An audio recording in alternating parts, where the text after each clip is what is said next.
ভারতে তৈরি হচ্ছে ইসরায়েলের জন্য অস্ত্র। অবাক করা তথ্য হল, যুদ্ধের এই কঠিন সময়ে ইসরায়েলের অনেক ড্রোন এবং মিসাইল পার্টস এখন ভারতেই তৈরি হচ্ছে।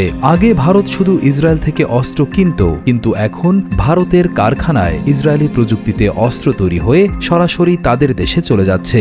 ভারতের হায়দ্রাবাদে আদানি এবং ইসরায়েলের একটি কোম্পানি যৌথ কারখানায় হারমিস 900 নামের ড্রোন তৈরি করছে। যুদ্ধের কারণে এখন এই উৎপাদন অনেক বাড়ানো হয়েছে। নরেন্দ্র মোদী এবং বেনিয়ামিন নেতানিয়াহুর ব্যক্তিগত বন্ধুত্ব অনেক পুরনো। দুই দেশই এখন একে অপরকে সাহায্য করছে। 2026 সালের 25 এবং 26 ফেব্রুয়ারি ভারতের প্রধানমন্ত্রী নরেন্দ্র মোদী ইসরায়েল সফর করেন। এই সফরে দুই দেশের মধ্যে প্রযুক্তি, উদ্ভাবন আর সামরিক অংশীদারিত্ব আরও জোরদার করার চুক্তি করা হয়েছে।